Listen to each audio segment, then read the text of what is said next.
TV 24 network देख रहे हैं आप और मैं हूं आपके साथ आकांक्षा सिंह। बिहार में 243 सीटों पर विधानसभा का चुनाव होना है, जिसको लेकर एनडीए हो या इंडिया अलायंस, सभी ने अपनी तैयारियां काफी जोरों शोरों से कर रहे हैं। लेकिन ऐसे में प्रधानमंत्री नरेंद्र मोदी का 2 दिवसीय दौरा है आज से, और इसको देखते हुए आपको बता दें कि जेडीयू में बड़ी बगावत देखने को मिली है। जेडीयू के 2 बड़े नेता अब महागठबंधन का हाथ थाम लिए हैं और वो महागठबंधन के साथ चले गए। हमारे साथ बातचीत करने के लिए इन्हीं सब मुद्दों पर मौजूद है पॉलिटिकल एडिटर अजय सिन्हा जी। इनसे बात करेंगे और जानेंगे कि बिहार की राजनीति में जो हो रहा है उसको लेकर क्या कुछ रहा है। अजय जी, आपसे जानना चाहेंगे कि प्रधानमंत्री नरेंद्र मोदी का 2 दिवसीय दौरा है और इससे पहले जो जेडीयू के 2 बड़े नेता हैं और दोनों अब महागठबंधन का हाथ थाम लिए, कैसे देखते हैं इस पूरे घटनाक्रम को? देखिए, चुनावी साल है, बिहार में इस साल चुनाव होने हैं और ये अभी बानगी है, यानी कि शुरुआत है। अभी और कई बड़े बड़े नेता एक दूसरे राजनीतिक दलों में जा सकते हैं, यानी कि अपना दल छोड़ के दूसरे दलों में जा सकते हैं, क्योंकि अभी टिकट को लेकर घमासान मचेगा। अभी कई ऐसे छोटे राजनीतिक दल होंगे जो अलग चुनाव लड़ने की बात करेंगे। जो अभी तक मानिए एनडीए के साथ हैं, वो हो सकता हो इंडिया अलायंस के साथ चले जाएं। जो इंडिया अलायंस के साथ हो सकता हो एनडीए के साथ चले जाएं। तो बिहार चुनाव में अभी बस शुरुआत है लोगों की पाला बदलने की, क्योंकि ये सिर्फ बिहार चुनाव में नहीं, कहीं भी चुनाव होता है तो आप देखेंगी कि जो नेता होते हैं वो पहले तो अपने दल पर दबाव डालते हैं टिकट को लेकर, कई चीज़ों को लेकर। जब बात नहीं बनती है तो फिर दूसरे दल में वो शामिल हो जाते हैं। उनका एक थोड़ा अपना वोट परसेंटेज भी होता है। और अगर बिहार की राजनीति की बात करें तो सीधे तौर पर मिलेगा कि बिहार में जाति फैक्टर बहुत काम करता है चुनाव में, यानी कि जो चुनाव होता है वो 50% ज़्यादा जो है वो जाति पर आधारित ही होता है। हर राजनीतिक दल, हर नेता ये बताने की अपने जात वालों को कोशिश करता है कि देखो, हम जो है वो तुम्हारी जाति से ही संबंधित है, तुम्हारी जाति का कल्याण करने आए। तो सीधे तौर पर अभी एक नेता जैसे इंडिया अलायंस में शामिल हो गए हैं, तो सीधे तौर पर कहा जा रहा है बड़े वैश्य नेता दामन छोड़कर एनडीए का, इंडिया अलायंस के साथ चले गए हैं, झटका माना जा रहा है। तो सीधे तौर पर कहीं ना कहीं जो बड़े नेता हैं, यानी कि किसी पर्टिकुलर एक जाति का जो बड़ा नेता है, उसको सामने वाले राजनीतिक दल चाहते हैं कि ये हमारे पास आ जाए। और नेता भी ये बात सोचता है कि अगर इस दल में दाल नहीं गल रही है तो चलते हैं दूसरे दल की ओर। और चुनाव जैसे जैसे नज़दीक आएंगे ये चीज़ें और ज़्यादा देखने को मिलेंगी। चूँकि प्रधानमंत्री नरेंद्र मोदी का दौरा है बिहार में, तो सीधे तौर पर अब बिहार से जुड़ी एक एक खबर लाइमलाइट में आएगी। सवाल ये भी है कि आखिर प्रधानमंत्री नरेंद्र मोदी 2 दिवसीय के दौरे पर चले गए हैं बिहार, लेकिन जिस तरीके से सीएम फेस की बात की जा रही थी कि नीतीश कुमार कह रहे हैं कि हमें सीएम फेस बनाइए, तो इस दौरे से पहले जो बातें नीतीश कुमार की तरफ से की गई थी, जो सीएम फेस की बातें कही गई थी, वो कहीं ना कहीं नहीं देखने को मिल रही, क्योंकि पीएम ऐलान किए बिना ही बिहार के दौरे पर गए हैं। तो इससे भी कुछ अलग राजनीतिक मायने निकाले जाएंगे।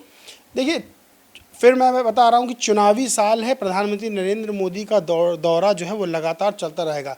मुख्यमंत्री फेस की अगर बात करें तो ये बात तय है कि एनडीए की तरफ से अभी तक नीतीश कुमार ही चेहरा हैं। भले ही बीच बीच में और नेताओं के, चाहे अमित शाह का बयान हो, चाहे और नेताओं के बयान हो, वो ये बात कहते रहे हैं कि संसदीय बोर्ड डिसाइड करेगा। लेकिन जहाँ जेडीयू की तरफ से एक पोस्टर निकाला जाता है और बताया जाता है कि बिहार में अगर कोई है तो नीतीश कुमार ही हैं, तो सीधे तौर पर एनडीए का चेहरा मुख्यमंत्री के तौर पर नीतीश कुमार हैं। उसमें ऐलान करने की बहुत ज़्यादा ज़रूरत नहीं, क्योंकि ये बात सब जानते हैं कि नीतीश कुमार के चेहरे को लेकर अगर सवाल खड़े होंगे तो सीधे तौर पर जेडीयू अलग रुख अपना सकती है। और नीतीश कुमार का अगर इतिहास राजनीतिक उठा के देखेंगे तो कई बार पहले भी वो पलटी मार चुके हैं। कई बार वो आरजेडी के साथ सरकार में रहे, कई बार बीजेपी के साथ सरकार में, और लगातार इसी तरह से वो सरकार में मुख्यमंत्री के तौर पर बने रहे। तो नीतीश कुमार का सीधा ये मानना है, जेडीयू का सीधा मानना है कि मुख्यमंत्री अगर कोई बनेगा जीतने के बाद तो नीतीश कुमार होंगे। एनडीए का चेहरा अगर कोई है बिहार में तो नीतीश कुमार है। अब चूंकि प्रधानमंत्री नरेंद्र मोदी का जाना इसलिए ज़रूरी हो जाता है कि जहां एनडीए गठबंधन की बात आती वहां सबसे बड़ा चेहरा प्रधानमंत्री नरेंद्र मोदी के रूप में ही सामने आता है। फिर चुनाव वो किसी भी राज्य का हो, और जिस तरह से 50,000 करोड़ की सौगात बिहार को सौंपने की बात हो रही है, तो देखिए इसे चुनावी सौगात भी कह सकते हैं, क्योंकि चुनाव से पहले अमूमन जहां भी राज्यों में चुनाव होते हैं वहां पहले प्रधानमंत्री जाते हैं, वहां शिलान्यास करते हैं, वहाँ तमाम तरह की घोषणाएं करते हैं, तमाम तरह के योजनाओं का लोकार्पण होता है, तो सीधे तौर पर ये बताया जाता है कि देखिए हम आपके स्टेट को इतने हज़ार करोड़ की विकास योजनाओं की सौगात दे रहे। पोस्टर भी लग गए हैं कि बिहार में देश नहीं झुकेगा, देश नहीं झुकने देंगे, बिहार में विकास नहीं रुकने देंगे। यानी कि सीधे तौर पर ये बताया जा रहा है ऑपरेशन सिंदूर से कनेक्ट करके, जिस तरह से ऑपरेशन सिंदूर करके हमने पाकिस्तान को धूल चटाई हमारी सेना ने, तो सीधे तौर पर बताया जा रहा है कि देश नहीं झुकने देंगे और बिहार में हम 50,000 करोड़ की सौगात दे रहे हैं तो बिहार का विकास रुकने नहीं देंगे। तो सीधे तौर पर इस तरह के कोट्स, दो दो लाइन के, हर हर मोदी घर घर मोदी जैसे चला था, तो इस तरह के कोट्स, इस तरह की सौगात और इस तरह की जो चर्चाएं हैं वो आपको बिहार में खूब देखने को मिलेंगी। प्रधानमंत्री नरेंद्र मोदी का आज रोड शो भी होना है और 4 किलोमीटर का बताया जा रहा है कि रोड शो होगा।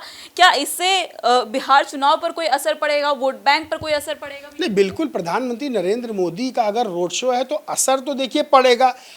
देखिए, प्रधानमंत्री नरेंद्र मोदी एक चेहरा है, वो चेहरा हर राज्य में काम करता है। वो उत्तर प्रदेश का चुनाव हो, चाहे बिहार का चुनाव हो, चाहे पश्चिम बंगाल का चुनाव हो, चाहे झारखंड छत्तीसगढ़ का चुनाव हो, या फिर चाहे दक्षिण भारत के किसी राज्य का चुनाव हो, तमिलनाडु का चुनाव, आंध्र प्रदेश का चुनाव, किसी भी राज्य का, तो सीधे तौर पर प्रधानमंत्री अगर रोड शो करते हैं खुद जाके 4 किलोमीटर का, तो ये संदेश देने की कोशिश होगी कि हम जो है पूरी तरह से चुनाव में तैयार हैं, चुनाव लड़ने के तैयार हैं। क्योंकि उनको पता है बिहार में लंबे समय से नीतीश कुमार हैं, एंटी इनकम्बेंसी फैक्टर काम बिहार में कर सकता है, इसलिए बीजेपी बहुत ज़्यादा सतर्क है। खुद प्रधानमंत्री नरेंद्र मोदी अगर दौरा कर रहे हैं, अगर वो रोड शो कर रहे हैं, तो इसका मतलब बिहार का चुनाव प्रधानमंत्री नरेंद्र मोदी ही लीड करेंगे। खबरें ये भी आ रही हैं कि चिराग पासवान को बीजेपी और नीतीश कुमार साइडलाइन कर सकते हैं।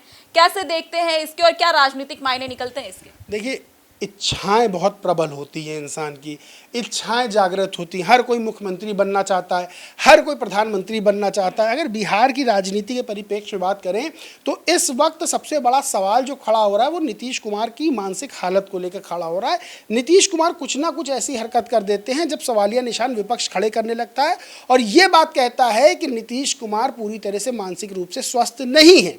चाहे वो तीर कमान चलाने की बात हो कि तीर कमान नीतीश कुमार फेंक देते हैं, चाहे वो महिला के कंधे पकड़ के उसको स्टेज पे घुमाने की बात हो, चाहे प्रधानमंत्री नरेंद्र मोदी का हाथ पकड़ के देखने की बात हो, चाहे वो राष्ट्रगान के दौरान सामने वाले का अभिवादन करते और स्वीकार करने की बात हो, तो तमाम चीज़ें हैं। अब बात चिराग पासवान की है तो देखिए, लोकसभा का चुनाव हुआ, चिराग पासवान एनडीए के साथ मिलकर चुनाव लड़े, बिहार में अच्छी खासी उनको लोकसभा में सफलता भी मिली, खुद भी संसद पहुँच गए।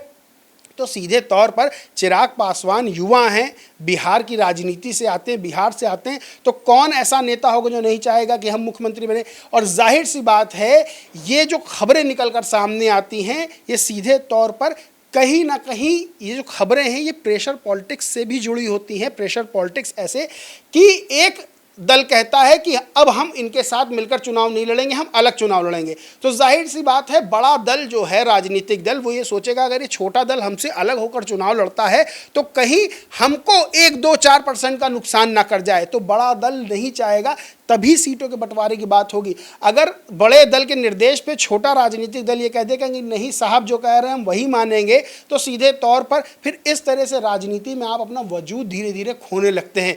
और जाहिर सी बात है कि जब आप विरोध करेंगे, जब अपनी इच्छाओं को जागृत करेंगे, इच्छाएं सामने लोग बताएंगे, और अगर इच्छाओं की पूर्ति नहीं होती तो हम ये भी बताते हैं कि अगर मेरे इच्छाओं की पूर्ति नहीं हुई तो फिर हम अपना रास्ता बदल सकते हैं। तो सीधे तौर पर सीटों के बंटवारे को लेकर, प्रेशर पॉलिटिक्स को लेकर, अपनी बात मनवाने को लेकर सब टेक्निक्स अपनाई जाती हैं। और जिस तरह की बातें हो रही कि चिराग पासवान को किनारे कर दिया जाएगा, तो सीधे तौर पर ऐसा बहुत मुश्किल है कि चिराग पासवान को बिल्कुल अलग कर दिया जाए विधानसभा चुनाव में। जाहिर सी बात है, चिराग पासवान ये बात जानते हैं कि अकेले चुनाव लड़के तो सफलता हासिल नहीं कर सकेंगे। 2 धड़े हैं, एक इंडिया अलायंस, एक एनडीए। इन दोनों धड़ों में से कहीं ना कहीं तो जाना होगा। अब चिराग पासवान जब केंद्र में एनडीए के साथ, तो जाहिर सी बात है विधानसभा चुनावों में वो आरजेडी या इंडिया अलायंस के साथ तो जाएंगे नहीं।